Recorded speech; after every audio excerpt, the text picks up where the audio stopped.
Cada día sale el sol, nuevas esperanzas son. Dios habla a tu corazón, sanándote, alimentando tu vida con bálsamo de vida, con bálsamo de vida, bálsamo de vida. Bálsamo de vida con Rosmery y Reid. Exodus 4:10-12 says, Moses said to the Lord, "Pardon your servant, Lord. I have never been eloquent, neither in the past nor since you have spoken to your servant. I am slow of speech and tongue." The Lord said to him, "Who gave human beings their mouth? Who makes them deaf or mute? Who gives them sight or makes them blind? Is it not I, the Lord? Now go, I will help you speak and will teach you what to say." May God bless and keep you on this day. The title of this reflection is Here I Am, Lord, Send Me. Let's talk a little bit first about what's going on in the book of Exodus and about the life of the prophet Moses. So after the death of the governor of Egypt, the story in the first chapters of Exodus recounts that the people of Israel were very oppressed by the Egyptians. The Egyptians did this in fear that they would join their enemies and leave them.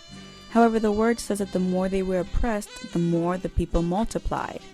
So a decree was then passed where all male children would be killed at birth, and the females would be left alive. Moses was then born, and he was hidden for 3 months so that he would not be killed. And when his mother could no longer hide him, she placed him in a basket on the river, where he was found by the maid of Pharaoh's daughter, who took him in and found a Hebrew woman to care for him, who ended up being the mother of Moses. Moses grows up, and it's then that he sees an Egyptian mistreating a Hebrew, and because he felt for his people, he kills the Egyptian, and when he is discovered by them, he flees Egypt.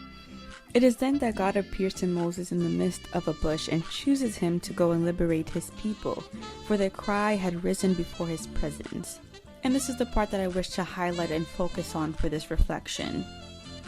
The first excuse that Moses gives to God when he tells him that he is a chosen one that will liberate his people is, he says, "Who am I?"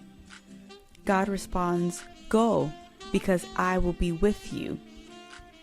His second excuse is, when they ask who sent me, what shall I tell them? God responds to him and says, "I am who I am. Tell them, I am has sent you." And the third excuse he gives is, what if they do not believe me or listen to what I say? Which God responds to by showing him 3 signs, where he turns his staff into a serpent, where he gives him leprosy on his hand and then removes it, and when he turns the water from the river into blood. And then on top of all of this, Moses reminds God that he is not a person that is easy to talk.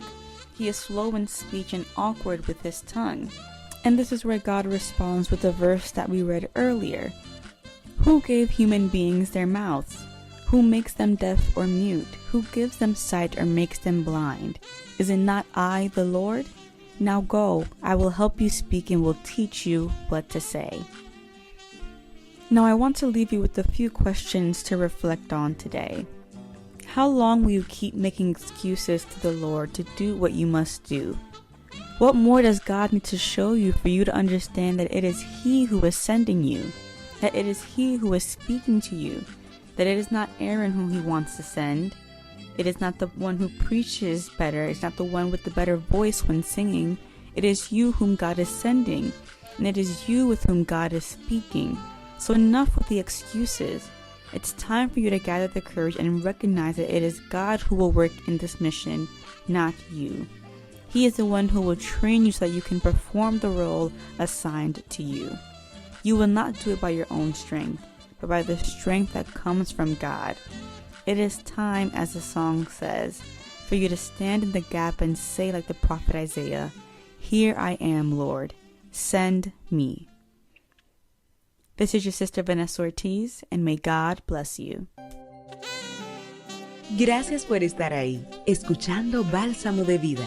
Si estas palabras han edificado tu vida, escríbenos a balsamodevidareflexiones@gmail.com y síguenos en nuestras redes sociales. Reflexiones Bálsamo de Vida. Que su gracia te cubra en este día.